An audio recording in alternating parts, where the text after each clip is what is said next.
እና ያንን የሚያጠና የቲፒኤልኤፍ የቲዲኤፍ የሚባለው ኃይል የነሱ ጀነራሎች ነዛን የማሰስና የማግኘት ከዚያም እነሱ ላይ በቁጥጥር ስር የሚያውልም ጥቃት ሊፈጽም የሚችልም ኃይል መመልመልና ማሰማራት ላይ እዛ ላይ ነው ትኩረት አድርገው ጌታቸው ረዳም አብይ አህመድም ሲሰሩ የቆዩት። እሱ በዛ በቲዲኤፍ የሚባለው ኃይል ወታደራዊ ኃይሉ ደግሞ በራሱ እያንዳንዱን ወረዳ ዞን ይሄ ሁኔታ ተረድቷል፣ ምን እየመጣ እንደሆነ ገብቶታል። በአፋር በኩል ኃይል ሲጠጋ ኤርትራን ታሳቢ ያደረገ ተብሎ የቀረበ ቢሆንም በቀዳሚነት የቲፒኤልኤፍ ኃይል የጌታቸው ረዳ ሙሉ በሙሉ በትግራይ ላይ ቁጥጥር ኖሮት አብሮ በጋራ ማይዘምት ከሆነ እዛ ያለው የህወሓት ኃይል እንደሚባለው ከአማራ ኃይሎችም ጋር ከኤርትራ ኃይሎችም ጋር ቅንጅት ፈጥሮ የአብይ ጦር በመቀሌ የሚያደርገውን እንቅስቃሴ ለመመከት የጋራ ጥረቶች የሚካሄዱ ከሆነ ኢንቫይሮንመንቱ ነገሩ እንደሚቀያየር ግልጽ ነው። ሶ እንደዛ አይነት እንቅስቃሴዎች የውጥረትና አንዱ ሌላኛው ጋር ግብግብ የመግጠም ሁኔታዎች ሲታዩ ነው የቆዩት። ሙከራ የተደረገው ጌታቸው ረዳ 3 ወታደራዊ ኃላፊዎችን በደብዳቤ በማገድ ነበር የጀመረው። ነገር ግን ራሱ የፍትህ ቢሮና የጌታቸው ረዳ ምክትሉ ታደሰ ወረደ ሳይቀር ጉዳዩን ትክክል አይደለም ብሎ ተቃወመ። ጌታቸው ረዳ ተነጠለ፣ ብቻውን ነው የቀረው። ስለዚህ የትግራይ ጸጥታ ቢሮ በጉዳዩ ላይ ሳይስማማበት ጌታቸው ረዳ አብይ አህመድ እነከሌን ጀነራል ከሌን አግድ ስላለው ብቻ ወደ ማገድ ሲሄድ ቀጥታ አመራር እየተቀበለ ስለሆነ ነገር እንደተበላሸ ግልጽ ነው። ስለዚህ ኃይል ያስጠጉና ነገር እየገፋ ከሄደ ጌታቸው ረዳ መቀሌ ላይ ሆኖ ሁኔታውን ማስኬድ እንደማይችል ያውቃል። ምክንያቱም የለየለት የጦርነት ሁኔታዎች ከተፈጠሩ ነገርየው ከባድ ነው። ስለዚህ ጌታቸው ረዳ ሁኔታውን የአብይ አህመድ ኃይል ይሄንን ግብግብ ለመፍታት ወታደራዊ እንቅስቃሴ ወረድ ጀምሮ መቀሌ እንዴት መቆጣጠር ይቻላል ወደሚል እንቅስቃሴው ስለተገባ ጌታቸው ረዳ ወደ አዲስ አበባ መጥቷል። አሁን ዲፕሎማቶችን አነጋግሯል። ሌሎችን አካላት በማነጋገር ጥፋተኛ እዛ ያለው ኃይል ነውና አብይ ትክክል ነው እያለ ነው። አሁን የአብይ የፕሮፓጋንዳ ኃላፊው ነው። ምናልባት በኢንሾርት ጌታቸው ረዳ ለጊዜው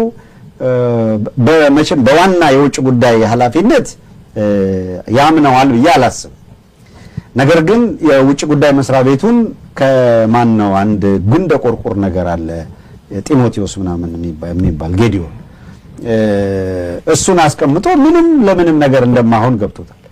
ጌታቸው ረዳ የተሻለ ነገሮችን ለማሳመን ይረዳል ብሎ ስለሚያምን ጌታቸው በመቀሌ ያለውን ሁኔታ ኢፌክቲቭሊ ካስፈጸመ አብይ በነገራችን ላይ ገብሮ እጅ መንሻ እስካቀረበና ምንጣፍ ለመጎተት ፈቃደኛ እስከሆነ ድረስ ኃላፊነቱን ሰጥቶ ምንም ሊያመጣ አይችልም።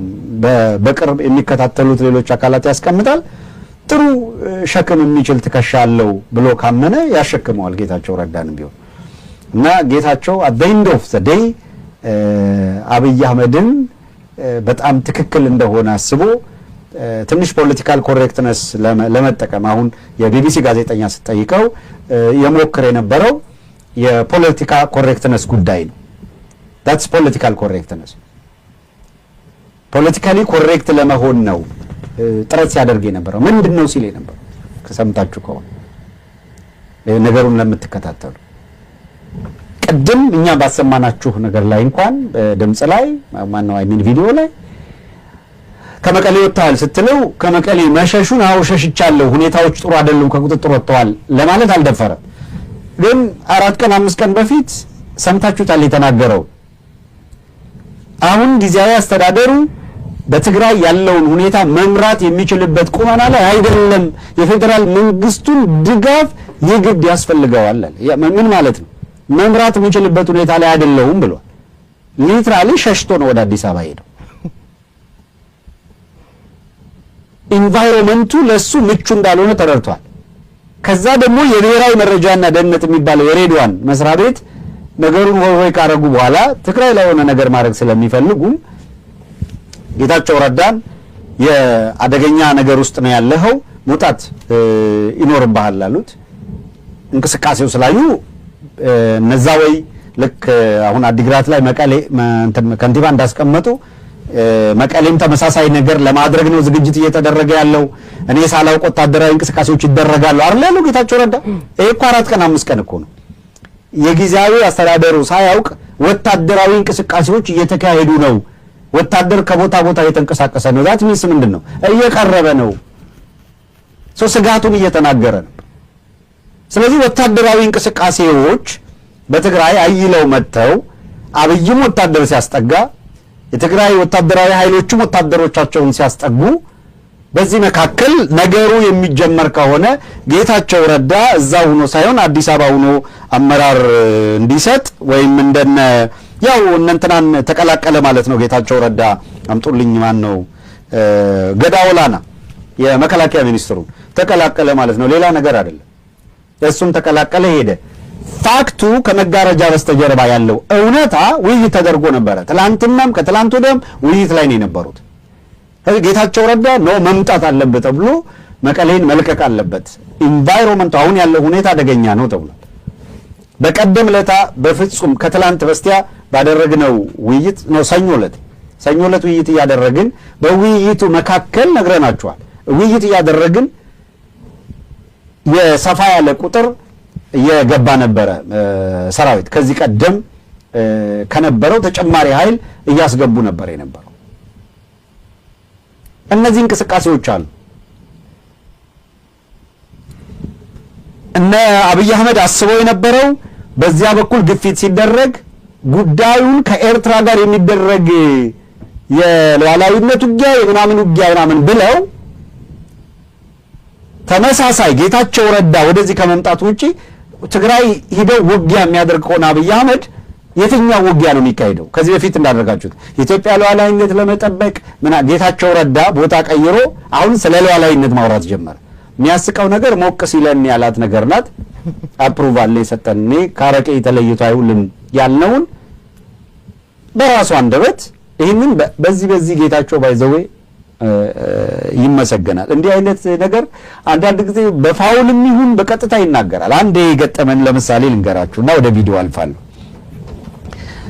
ቪዲዮውን ማየት ለምትፈልጉ ዩቲዩብ ላይ አለላችሁ። የጸረ ሽብር አዋጅ ክርክር ተባለና ኢቲቪ አዘጋጅ ሆኖ ከፖለቲካ ፓርቲዎች ተወካዮች እንዲገኙ ተደረገ። ከኢህአዴግ በኩል ጌታቸው ረዳና ሽመልስ ከማል ተገኙ። ምክንያቱም ሁለቱም ያው ሽመልስ ከማል አቃቤ ሕግ ነው። ጌታቸው ረዳ መቀሌ ዩኒቨርሲቲ ሕግ ያስተምር ነበር። ስለዚህ ሁለት ወሳኝ የሚላቸውን የሕግ ዕውቀት አላቸው የሚላቸውን ሰዎች ኢህአዴግ አቀረበ። ከፓርቲዎች አንዳንድ ሰው ነው ያመጡት። በነገራችን ላይ እውነቱን ልናገር የአንድነት ፓርቲ አሁን ማሊያ ቀይሮ ማለት አብይ አገልጋይ ሆኖ ግርማ ሰይፉ ኢዜማ ውስጥ ቢሆን ያለው ያን ጊዜ የአንድነት ፓርቲ የነጋሶ ምክትል ነበረ። ነጋሶ ጊዳዳ የፓርቲው ፕሬዝዳንት ነበሩ። ዶክተር ኃይሉ አርያ የቅንጅቱ የህዝብ ግንኙነት ኃላፊ ነበሩ። እሳቸውን የነጋሶ መንገድ ዳንድ የሚለውን መጽሐፍ የጻፈው ዳንኤል ተፈራ ተካቸው። እኔ ፓርቲውን ሲቀላቀል አንድነት ፓርቲ እኔ የህዝብ ግንኙነት ኃላፊው እኔ እንድረከብና የሥራ አስፈጻሚ አባል እንደሆን ተወሰነ። በዛ ምክንያት የዶክተር ኃይሉ አርያ ይመሩት የነበረው የህዝብ ግንኙነት ኃላፊነት እስከ ታሰርኩበት ጊዜ ድረስ የአንድነት ፒአር ሆኜ የህዝብ ግንኙነት ኃላፊ ሆኜ ማገልገል ጀመርኩ። አብዛኛው በርካታ ሰላማዊ ሰልፎች ስመራ የነበረው እዛ የፓርቲ ህዝብ ግንኙነት ኃላፊ በነበርኩበት ጊዜ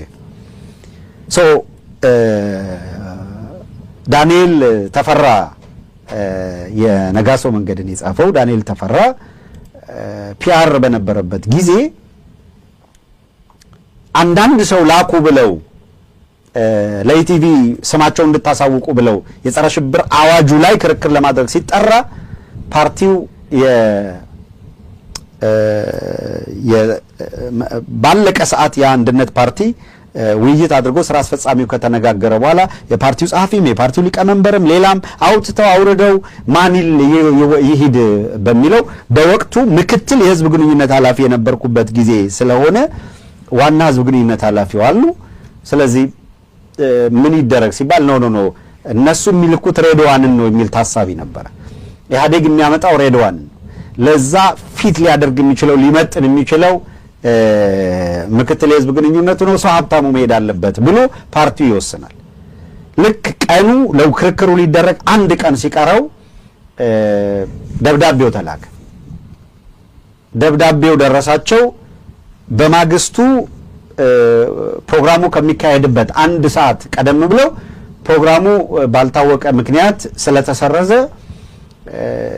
በቅርብ ጊዜ ተለዋጭ ቀን እስከምናሳውቃችሁ ድረስ ፕሮግራሙ ተሰርዟል። ተለዋጭ ጊዜ እስከምናሳውቃችሁ ለጊዜው ዛሬ ፕሮግራሙ ተሰርዟል ተባለ። ከዚያ የአንድነት ፓርቲ ዛሬ በህይወት በሙሉ ስላሉ ከዶክተር ነጋሶ ጊዳዳ ውጪ እነ አቶ ተክሌ በቀለ፣ ግርማ ሰይፉ፣ እነ አቶ አስራት ጣሴ እና አቶ ሙላትም አቶ ሙላትም ያሉ መሰለኝ ከተሳሳትኩ ሶሪ፣ ግን አብዛኞቹ በህይወት ያሉ ናቸው። ከፓርቲው ስራ አስፈጻሚ ውጭም ያን ጊዜ በጣም ኪንግ ሜከር የሚባሉ የሚታወቁ እና አቶ በላይ ፈቃዱ እና አቶ ጸጋዬ ላምረው እነዚህ በሙሉ ያሉ ናቸው። ሰፊ መነጋገሪያ ነበረ። ውይይት ከተደረገበት በኋላ አንድ ውሳኔ ተወሰነ። ይሄ ነገር የሰረዙት እኛ በላክ ነው ሰው ምክንያትም ሰው ሀብታሙ እንደሚሄድ ሲያውቁ ነው የሰረዙትና ምን እናድርግ ተብሎ ፓርቲው ላይ ውይይት ተደረገ። ካሁን በኋላ ተለዋጭ ቀን ከተሰጠን